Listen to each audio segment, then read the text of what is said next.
Chapter 141, Poison. After waiting outside for a few minutes, Su Hao heard the sound of the door opening. He hurriedly peeked outside and saw Zhang Yi walking over with a silver suitcase in his hand.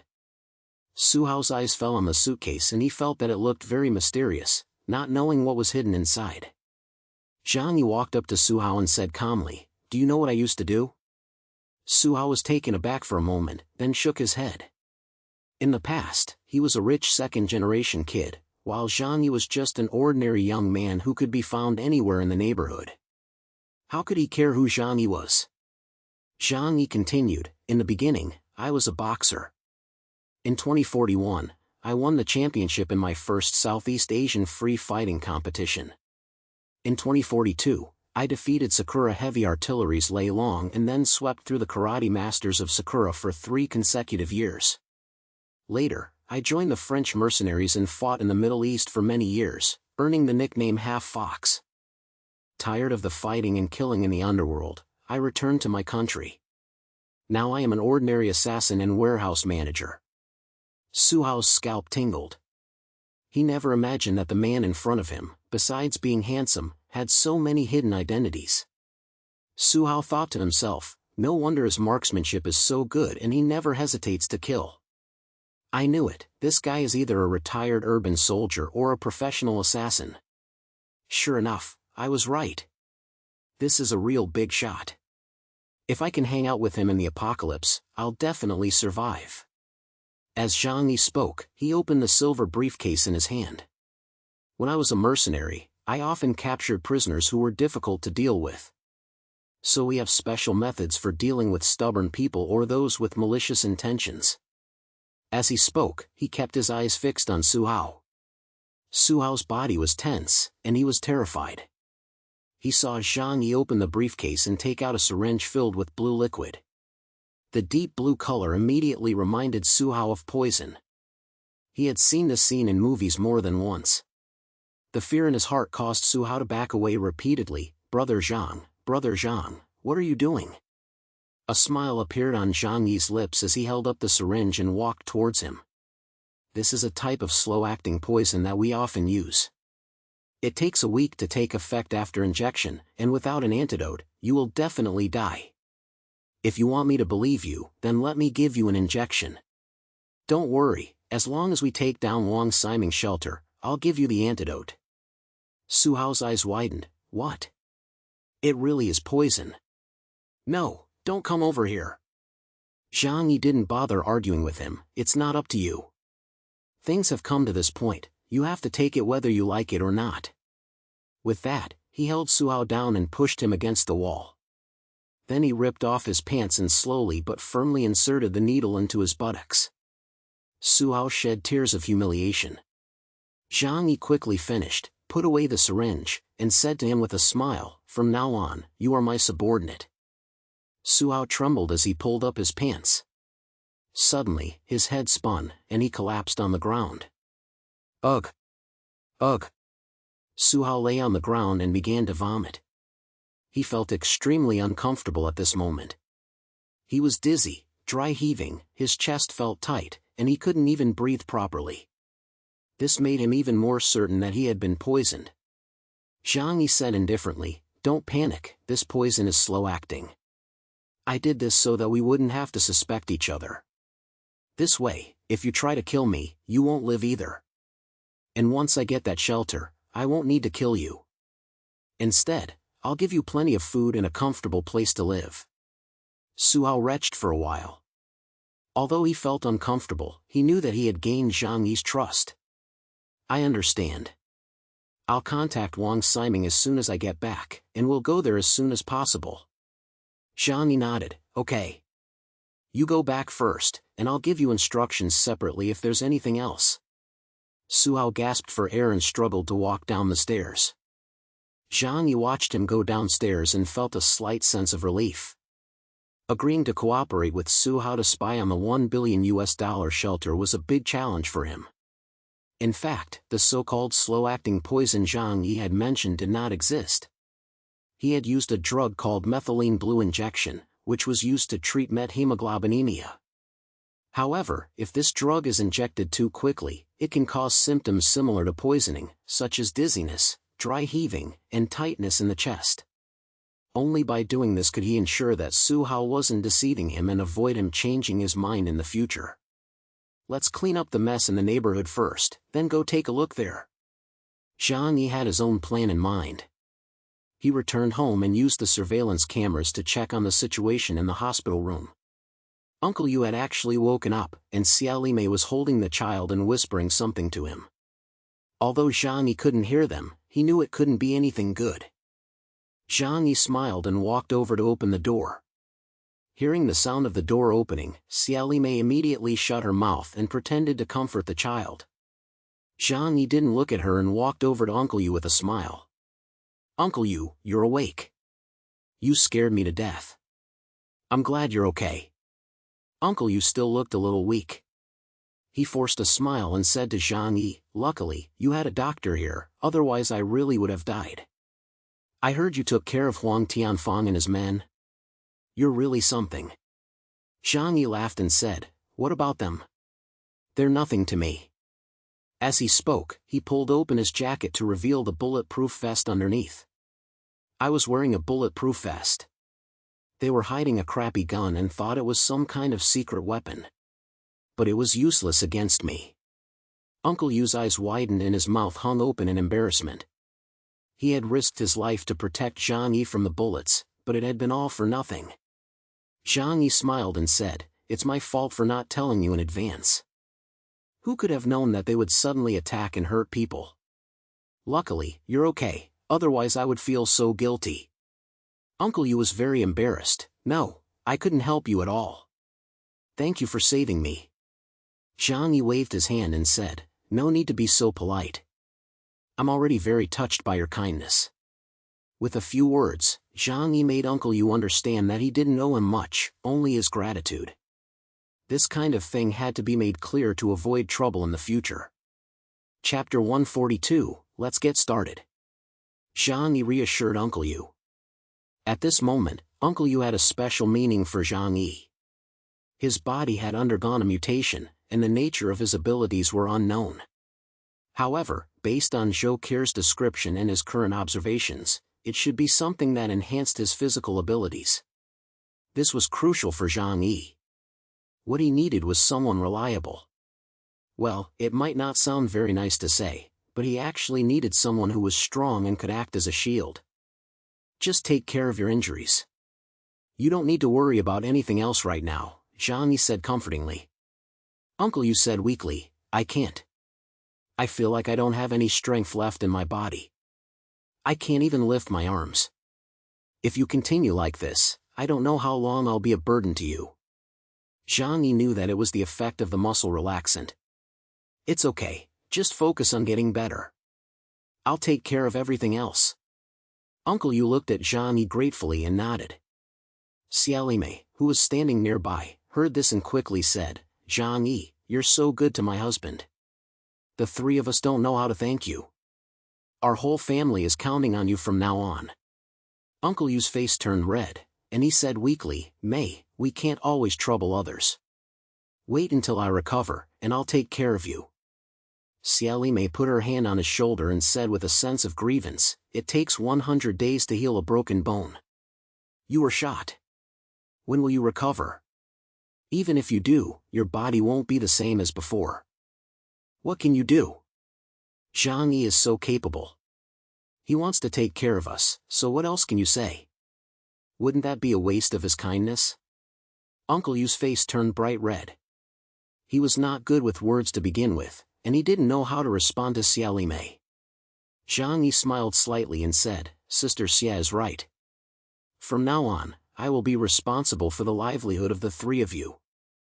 Xia Limei's eyes lit up, and she said excitedly, "Zhang Yi, you promised it yourself. You can't go back on your word." Zhang Yi smiled and nodded. "Of course, I, Zhang Yi, am a man of my word and will never go back on my word." Uncle Yu was very embarrassed. "Zhang Yi, this. Zhang Yi stopped Uncle Yu from continuing. "Just take care of your injuries." After Zhang Yi finished speaking, he got up to leave. Before he reached the door, he silently counted in his mind, 3, 2. Before he could count to 1, Xiao Limei's voice rang out.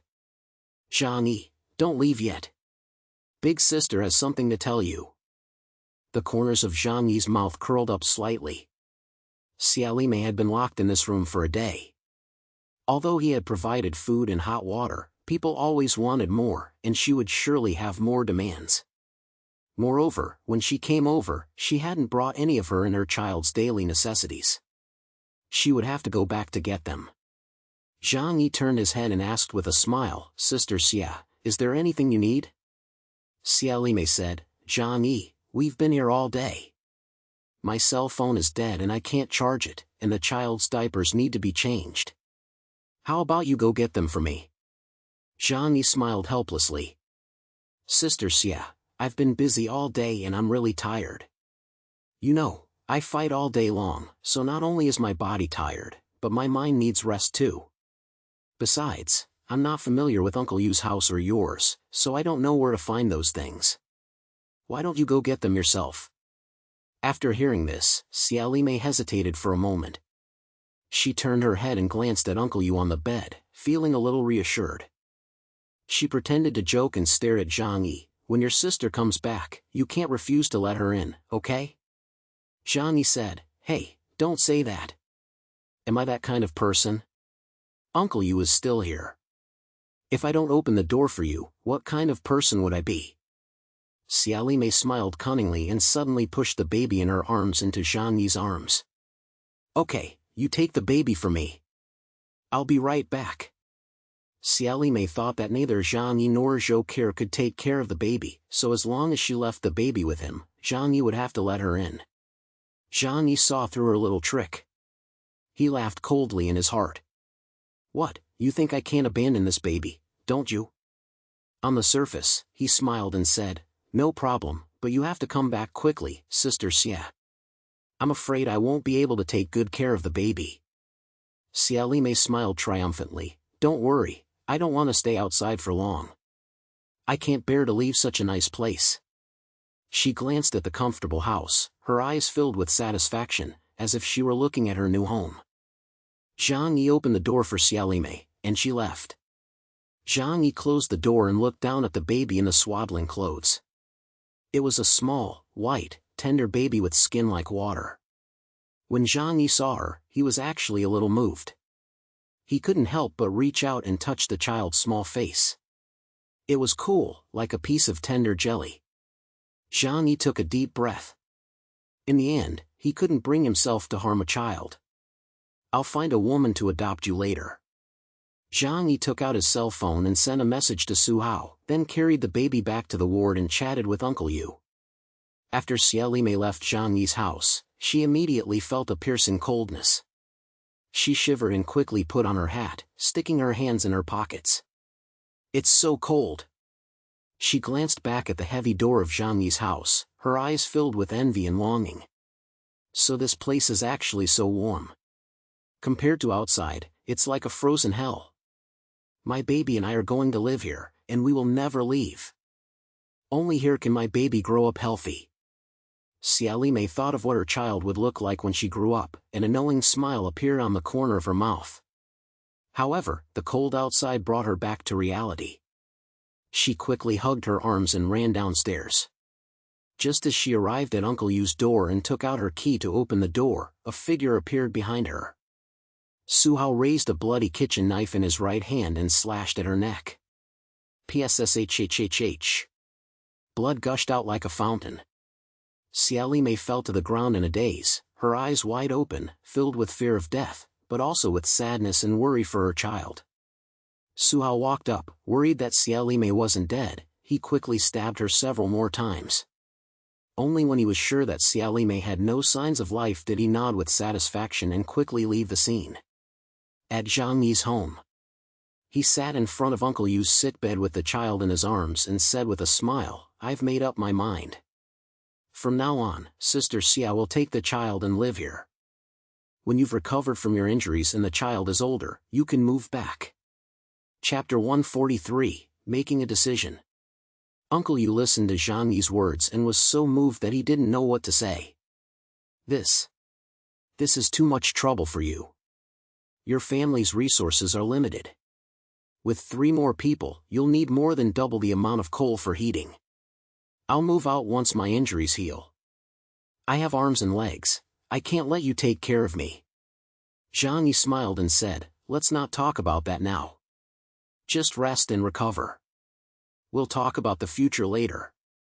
Just then, the baby in Zhang Yi's arms suddenly started crying loudly. Zhang Yi had no experience with children.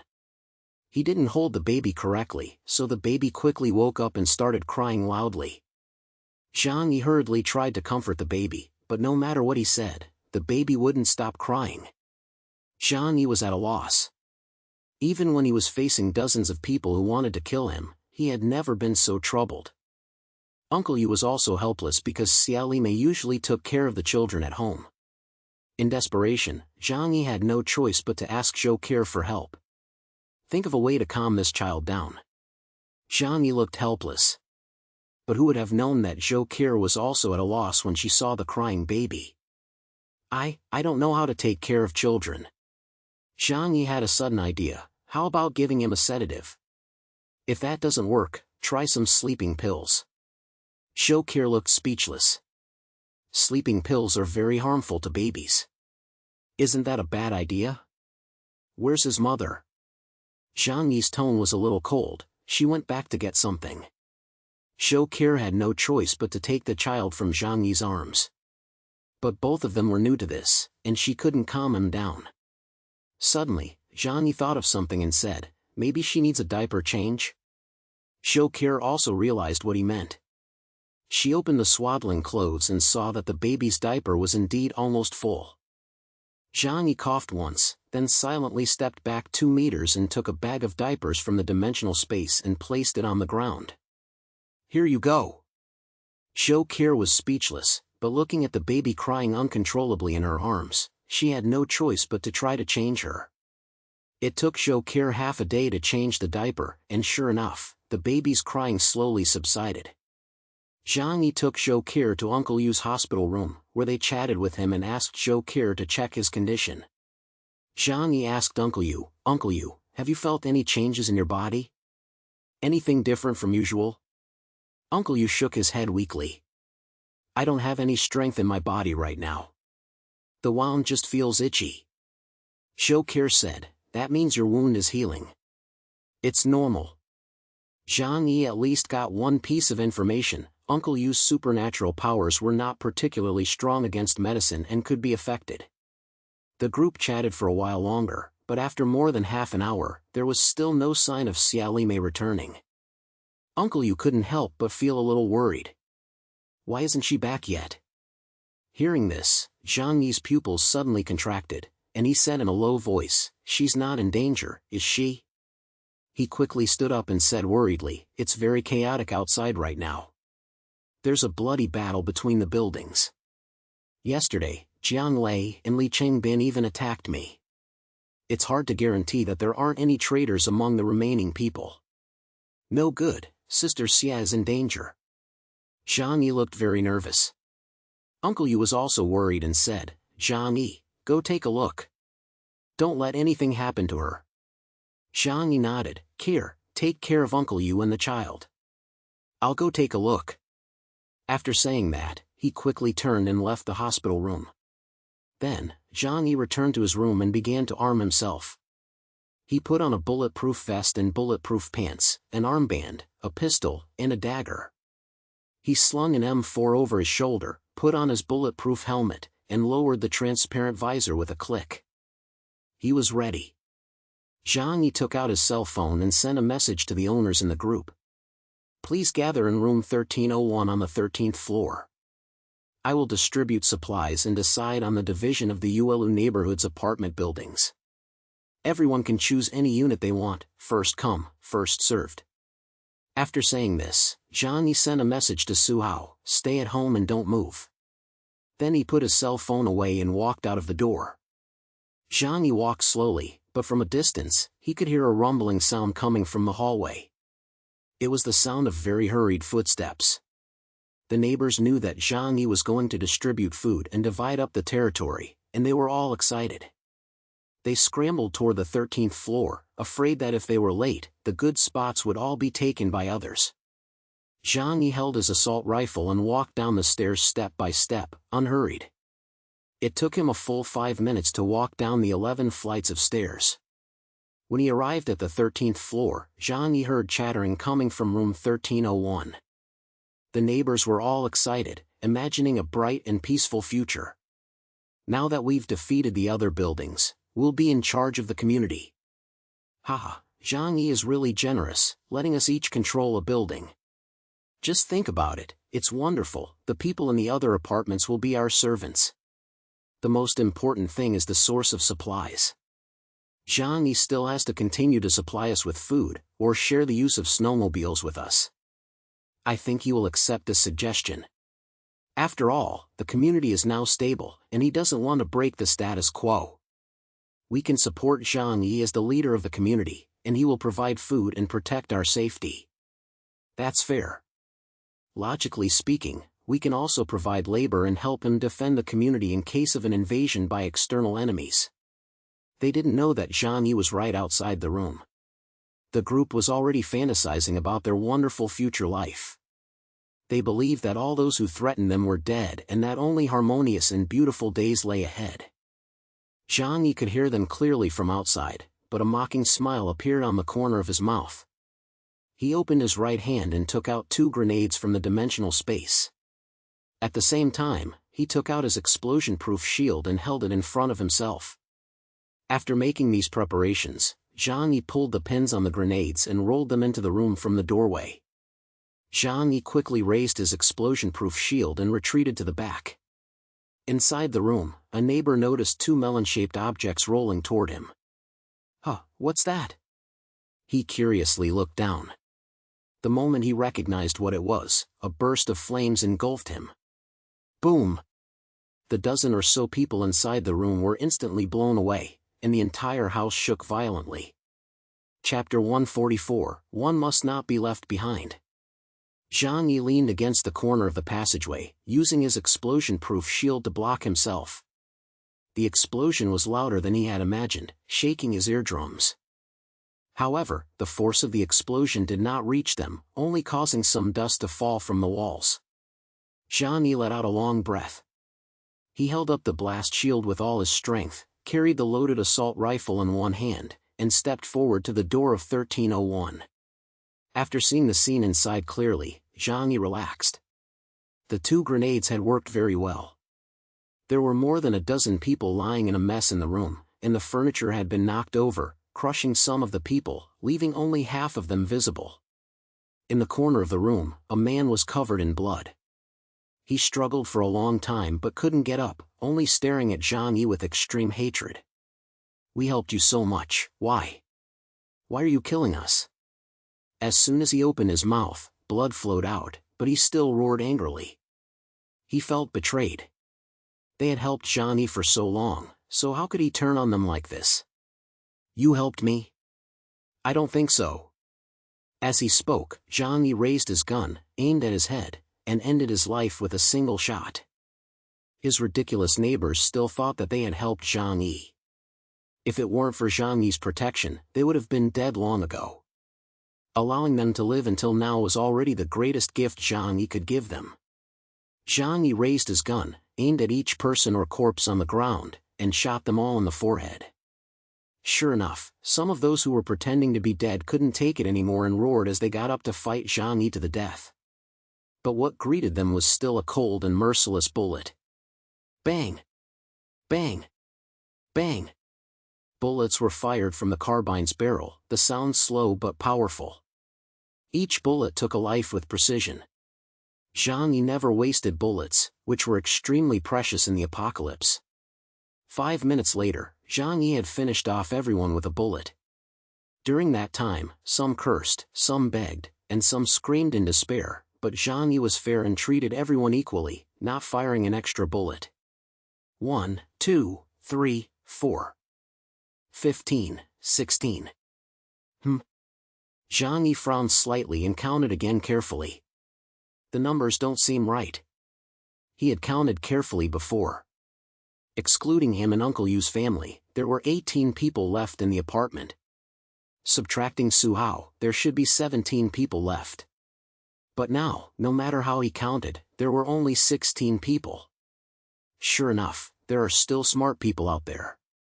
He realized that I was going to kill him, so he didn't come over. Zhang Yi smiled slightly, then stroked his chin and thought for a moment. It seems like it was that guy. Zhang Yi recalled that person, who seemed to be a salesman from an agency. Really, why bother struggling so hard? It's not like you can survive.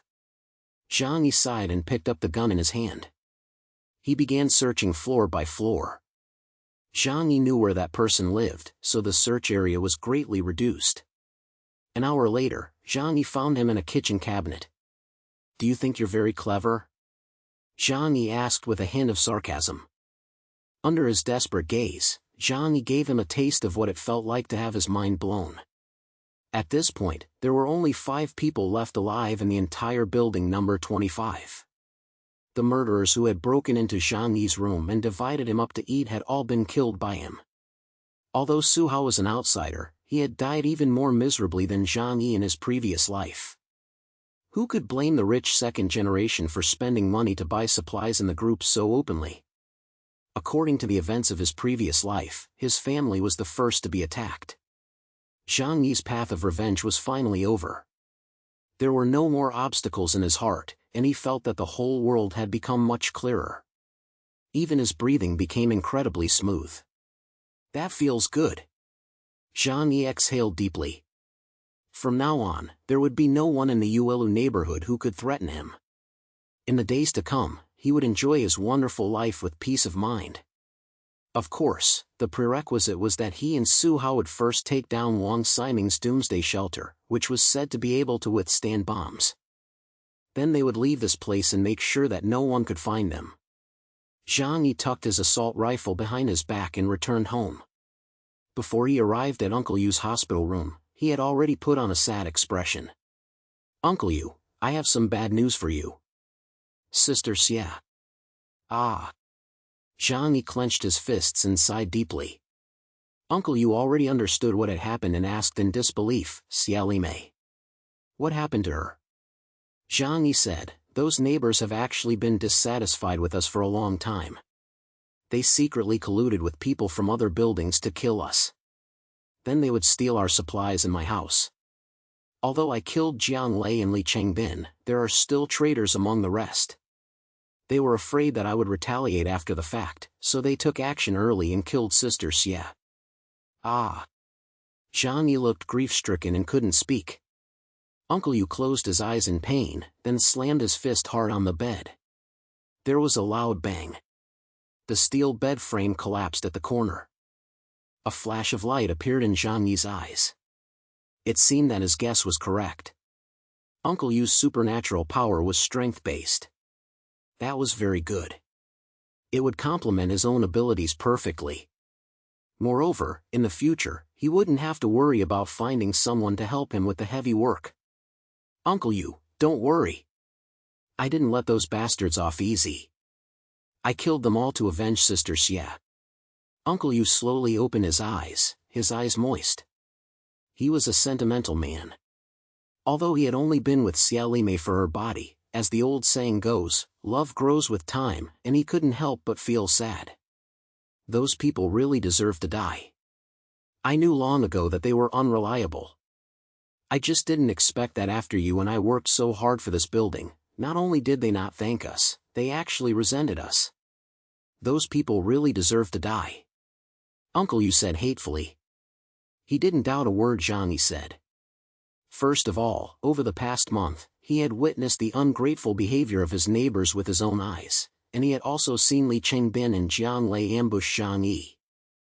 Therefore, Zhang Yi's claim that the neighbors had long been colluding with outsiders to kill them was valid.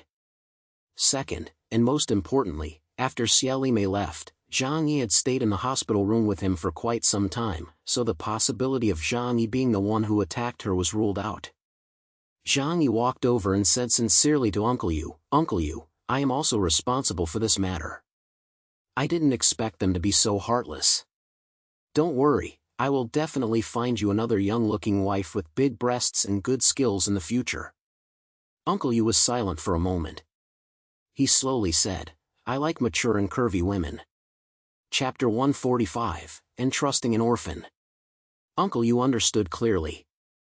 People who had experienced the end of the world tended to be more clear-headed, as they had seen death and separation many times.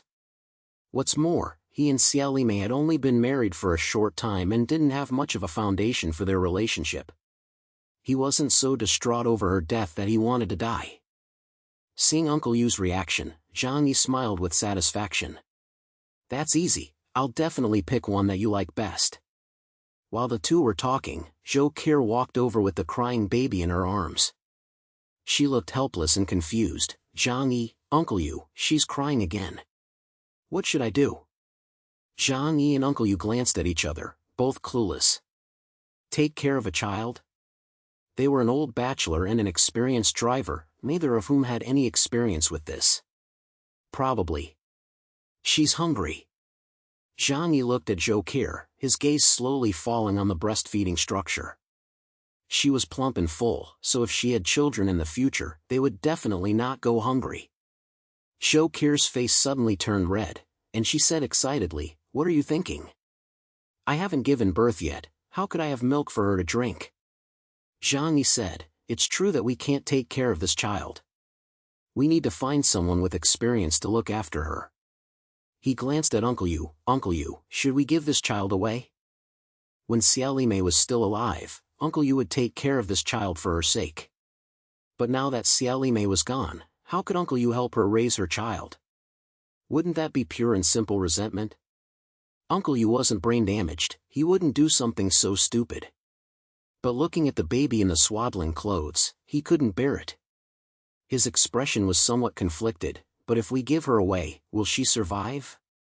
Zhang Yi nodded and said with certainty, Don't worry, after what happened in the community, it will be difficult for large-scale conflicts to happen again in the future. I'll find a reliable family to take her to and provide some basic necessities for the baby. It'll definitely be fine. Zhang Yi's words made Uncle Yu feel much better. He nodded, Well, there's nothing else we can do. Seeing that Uncle Yu had agreed, Zhang Yi walked over and took the baby from Zhou Qir's arms.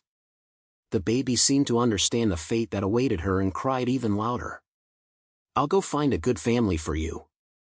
Zhang Yi looked at her pink little face and said coldly. I'm sorry, although you are innocent, I really can't take on such a burden. There are too many innocent people who die tragically in this world. You can only blame the world. Zhang Yi knew that after sending this child away, her chances of survival were no higher than 1%. Not only did he know this, but Uncle Yu understood it too. However, in life, sometimes you have to learn to pretend to be ignorant. As long as you know how to pretend to be ignorant, you will face less trouble. Although escapism is shameful, it is useful. Just like Zhang Yi. He couldn't bring himself to harm this child, but he didn't want to take care of her either, so he had no choice but to abandon her. As for whether this child would survive, that was up to God. Zhang Yi found a backpack in his room and stuffed 2 packs of diapers, 2 bags of milk powder, and a 10-pound bag of rice into it. Then, with the backpack on his back, the crying child in one arm, and the gun in the other, he left his home. Building 25 was unusually quiet. All the neighbors were dead, and the world seemed to have become quiet. Zhang Yi walked down the stairs step by step, then headed toward Building 18. The entire community was incredibly quiet. He had killed most of the people in one battle, especially all the martial artists. The residents who remained were not very dangerous, at least not to Zhang Yi. Some people peeked through the windows and quietly looked at Zhang Yi, their eyes filled with fear. Zhang Yi. Is he coming to kill us? People were terrified. Zhang Yi's target was precisely Building 18, whose slogan was Harmonious Home. This scared the residents of Building 18 to death. There were still more than 60 people alive in their building, and those who had died had frozen to death or died from complications. As an idealist, Li Jian had managed to maintain his ideals until now, which was rare. This was also the reason why Zhang Yi did not attack Building 18. Zhang Yi came to the door of Building 18, raised his gun and fired 2 shots into the air. Li Jian, come out. After a while, Li Jian's short and thin body appeared in front of Zhang Yi. He had heavy dark circles under his eyes and his face was waxy yellow, as if he could die suddenly at any moment. This showed how torturous the past day and night had been for him. They were all afraid that Zhang Yi would come and burn them to death in the building like he had done to the other buildings. Zhang Yi, I'm here. Li Jian mustered up his courage and stood opposite Zhang Yi. Zhang Yi glanced at him, and the middle-aged man's body did not tremble. No wonder, after going through so much, Li Jian was probably numb to death. Aren't you afraid of me? Zhang Yi asked with a smile. Li Jian swallowed hard. I'm afraid. But fear is useless. Besides, I don't think you came here today to kill us. He pointed to the wrapped bundle in Zhang Yi's arms. Even though it was tightly wrapped, he could still hear the baby crying. You came here alone, and you're holding a child. With your personality, you wouldn't kill with this kind of attitude. Zhang Yi nodded. That's right. I've always said that you're a smart man. I came to give you a child. You have the most people living in this building. Are there any mothers who are still breastfeeding? A flash of excitement crossed Li Jian's eyes. He saw a chance to live in Zhang Yi's words. Yes, yes, yes. Are you looking for a wet nurse for the child? Li Jian nodded vigorously and quickly gave an affirmative answer. Zhang Yi nodded. Oh, that's perfect. You can raise this child. In return, I won't kill you. With that, Zhang Yi handed the child over. Li Jian hurriedly took the child in his arms and looked down at her, his gratitude overflowing. She had saved the lives of everyone in the building. Zhang Yi threw the backpack behind him on the ground. Inside are diapers and formula for her, plus a bag of rice. Of course, I know you might not even give her the formula. How you take care of her is up to you. I don't care, just keep her alive. If you really can't raise her, I won't blame you, but don't deliberately kill her. An infant's flesh is tender and juicy. Make sure the people in your building keep their mouths shut. At least I brought her to you, so you have to give me some face, right? Li Jian saw the heavy backpack on the ground and listened to Zhang Yi's blatant threats, then quickly nodded. Don't worry, we'll take good care of this child. We won't let anything happen to her.